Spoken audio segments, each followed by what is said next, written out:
I'm David Griffin. It's the 21st of February 2018. I'm here at Derbyshire County Cricket Club, and today I'm talking to Fran Clarkson. Fran, thanks ever so much for joining us as part of this heritage project. You're welcome. You are the third female physiotherapist to be employed at Derbyshire, so the mould's been broken, as it were. But perhaps you could just tell me, before we get into your role here, how did you first get involved in cricket at any level, or what's your first memory of cricket? I sort of first got involved in cricket. I mean, I played growing up as well. I was one of three kids. My brother and sister are not sporty at all. I was and am. And I think it probably partly helped. My dad had played sort of London schools cricket, so it was something that he played. Grew up probably a mile and a half from Headingley. So I just liked all sports. Dad must have thought, you know, we'll try cricket. There was always, you know, in holidays, you know, there'd be cricket workshops to go to. Went to those and just really enjoyed it. So probably from the age of, would have been playing in the garden from like 5, 6, 7, and then got involved at Headingley. And from that, at the time, Yorkshire ladies were the strongest county at the time. This was before it had sort of developed into where the ladies' game is now. So it was being in the right place at the right time as well, in that there was good coaching. And, you know, that then is an ongoing cycle. It helped me get better, and I played sort of Yorkshire age group and carried on, went to uni, moved to the Midlands, played for Warwickshire for a few years, and then once I'd moved there. And alongside that, whilst I was doing my physiotherapy degree at Birmingham, once I'd qualified, worked largely NHS, but always felt I wanted to work in sport and combine that. So worked in various sports, always had cricket probably in the back of my mind, thinking that'd be great to match them both up. Did a little bit of work with England age group, sort of girls things. I was assistant physio at Worcestershire for 2 years, and then started the role here sort of 18 months ago. Going back to your playing days then, were you batsman, bowler, wicket keeper? I was definitely started out, I was a leg spinner. Really? Yeah, and I still to this day, I think part of the reason why, I remember we played there was an under-15 girls tournament that was always held at Ampleforth College. And sort of players who were on opposing teams are the likes of sort of Lydia Greenway, we're sort of similar age. She was Kent. Ebony ran for Brent Surrey, and I still remember Ebony. She was the only one who had a maroon helmet for some reason, and she was still playing in a skirt and socks, which was just coming out of the game as we were like 15.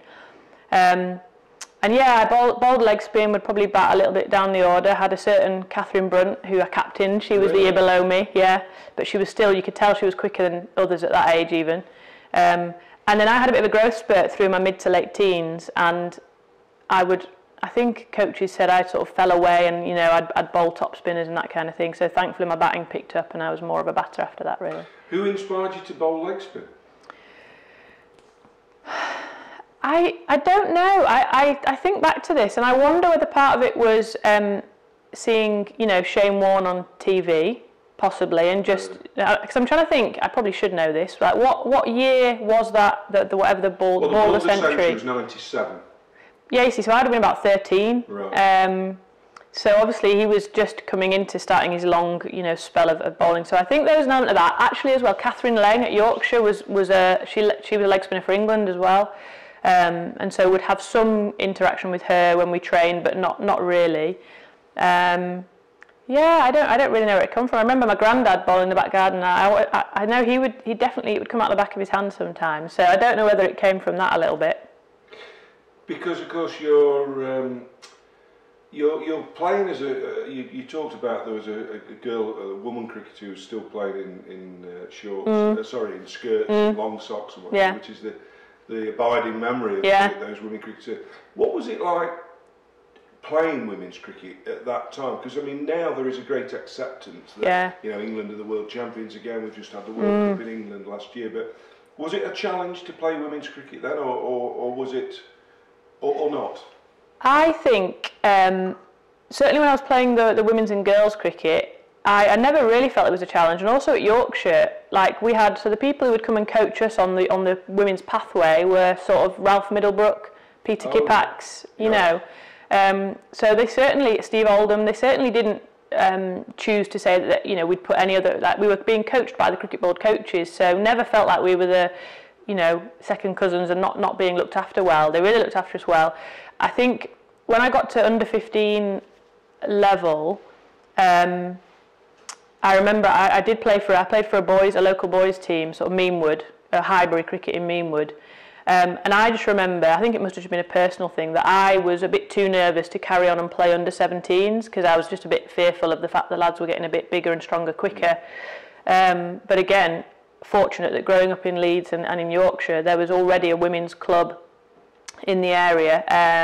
We were Leeds Ladies, they played in sort of Roundhay, Gledhow, and they were in a North Premier which played against teams that don't exist any longer, but like Thrumpton, which is the team Jane Smith played for. There was a Wakefield team who Janet Tedston, she was I think she played for England back in the day, so there was still some, and Bev Nicholson, so there were still some of those ex-England women were still playing club cricket. And so fortunately it may have hampered my game, not challenging myself against the boys and carrying on, but because the county structure was good and we had 15s, 17s, 19s, and a women's club side to play for, I was always playing a lot of cricket still, even though I wasn't playing the boys' cricket. And you've talked about your university and subsequent graduation into working in professional sport. Did you have any ambition to play cricket for England? I did, I did, and again it's something I do look over sometimes as to why maybe I didn't quite make the next step, because my sort of highest representative level, I can't remember if it was for 2 winters or 1, but I was selected into what was called at the time an England development squad, which if I look to the structure now, possibly it was similar to their academy or under 19s, right. But again the players who were also in that squad was sort of Greenway, Brunt, Isha Gua, Ebony, ultimately a large handful of girls who went on to play for England.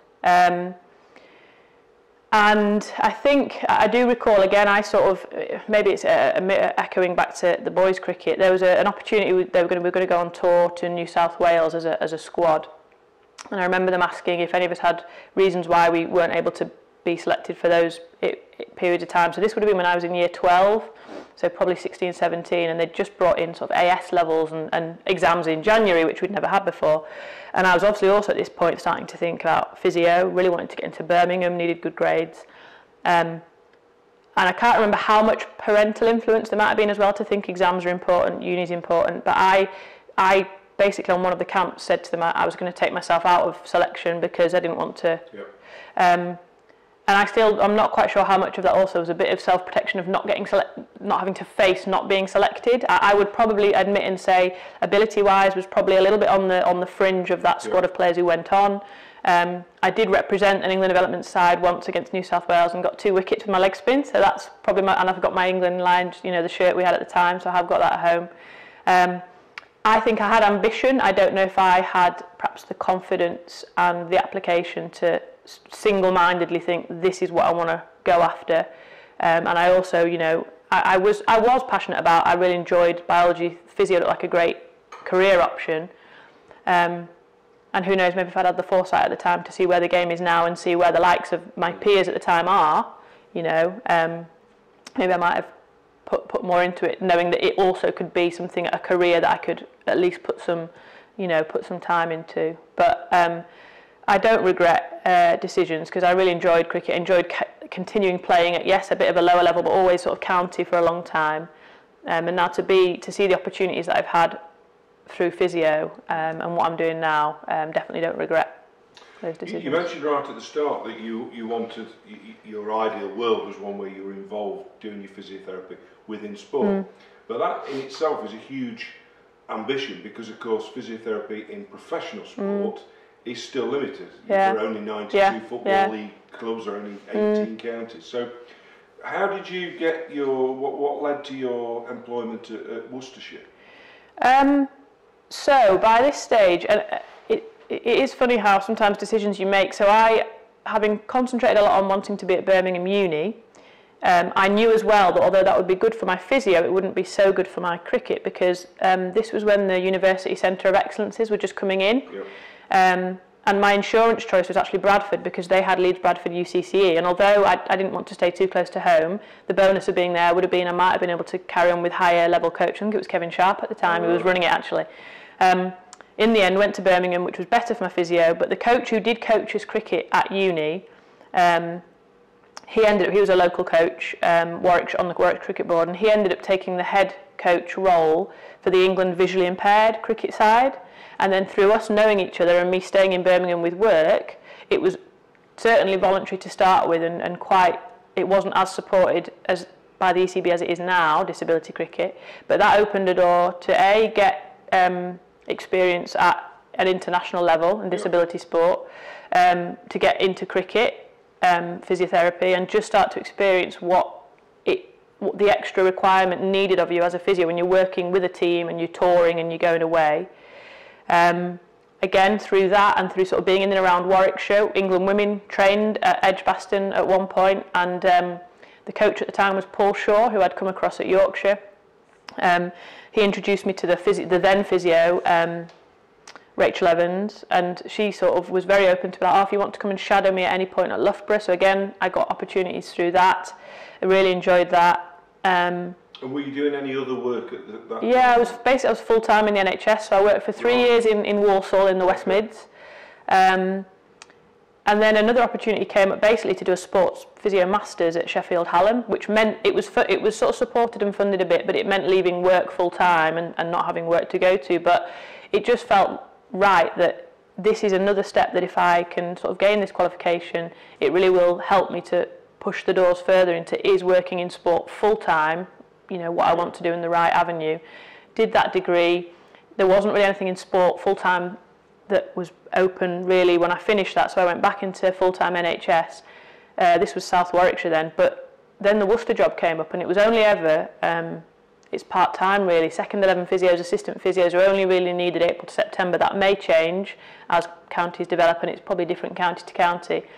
But again, the reality of it was I couldn't afford to do just that job for 6 months and leave. But my employers were brilliant, and with a bit of negotiation for 2 years in a row, they let me drop down to sort of a 0.5 contract, so that I would, 6 months I'd work cricket and NHS, then go back to full-time NHS, and I did it again for a second year. And again, they were very unselfish with that, because they knew that it was developing me for a period of time with them, but probably they were also aware that because I was getting that experience at now the professional level of cricket, it pretty much, definitely opened a door to be in the frame to come to the job here. I guess there must be huge differences between working in the NHS with the general public and working with a group of if you like, elite sportsmen. I mean, people who play professional cricket. What were the principal differences for you moving into when you first went to Worcestershire then? Yeah, I think so. Some of the things which are in sport and in professional sports people, you're probably going to see a smaller pool of injuries, in that you're going to get common injuries within a sport. That's not to say that you can't occasionally get sort of things that are a bit out there, but just the nature of the repetition of what you're doing, the environment that you're in. And of course you'd get similar conditions within the NHS, but you'd see a whole variety. You'd get a lot more, you'd have to take into account perhaps other health issues in the NHS. So although they might be coming to you with a problem with their knee and their mobility, they may also have added sort of health problems that you have to take into account when you're trying to sort of design a programme and an intervention that's going to help. You also get the bigger age range. You could literally see from, you do have specialist children's physios, but I'd sometimes see 7-8-year-olds all the way up to 90, 100-year-olds. I really enjoyed the NHS, like the fact that you get to see different people in different walks of life, and the challenge of trying to, what they need to help them, but it's trying to dress that up in the right way for each of those individuals that they're going to benefit from it.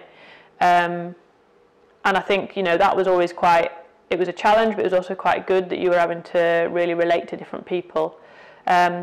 Probably more often than not, you get the sports people are more, not always, but more motivated to do what you're asking them, because they've got a bit more of an obvious goal in sight, and if I do this, if this reduces my chance of getting injured, it's going to increase my performance, I'm going to do better.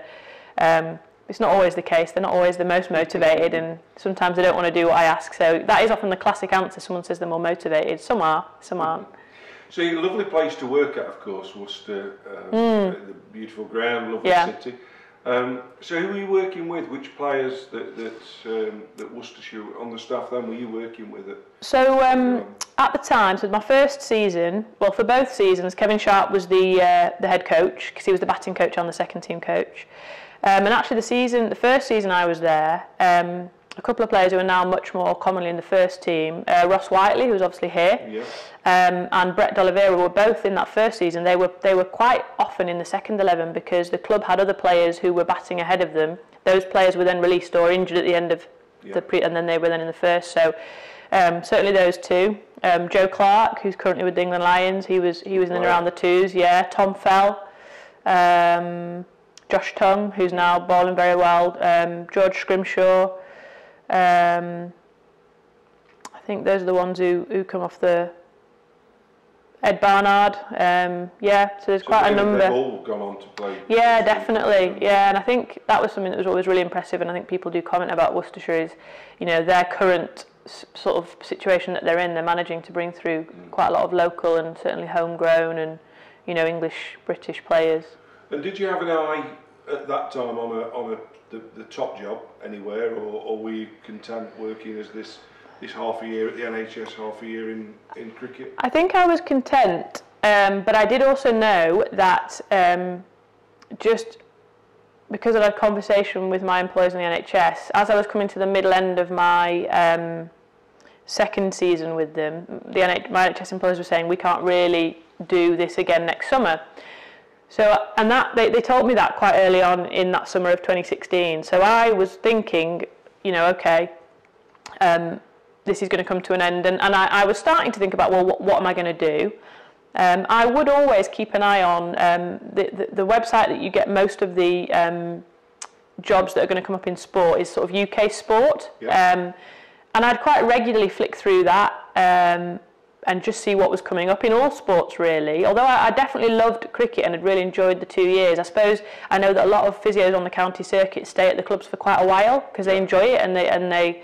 So I hadn't really envisaged necessarily that something might come up. I'd probably almost thought I'd have more opportunity in the women's game before even though it would be international, at some level within there. And then it was in that early 2016 that suddenly the Derbyshire job came up when they knew James Pike was moving on. And I hadn't even seen it advertised, and it was actually Ben Davies, the physio at Worcester, just emailed me and said, so are you applying for this then? And I was like, what's he talking about? And he put the job in there, and I hadn't really, and suddenly I was like, read through it and thought, actually on paper, I could. And then I had to have a think about it, because I also knew it was going to mean, if I was to go for it, that was leaving Birmingham, where I'd been, realistically, if you count uni years as well, I'd been there about 13 years. Derby had only ever been where I'd driven through on the A38 from Leeds to Birmingham for however many years. So it suddenly, I probably had it there in the background, and then when the opportunity presented itself, then I had to think, well, do I want it enough to go for it and see what I think? Spoke to Ben, spoke to one of the physios, England ladies physios who I've worked with and know, and just to get some insight really as to, pros and cons, and went for it. Obviously, the rest is history, as they say, and Well, in a certain way, and we'll reveal this in the second interview, there was a kind of a coming home in many ways, because, of course, there was a familial relationship, which we'll come to in the second interview. But it's been fascinating just hearing about your life before Derbyshire cricket. Fran, thanks very much. Welcome.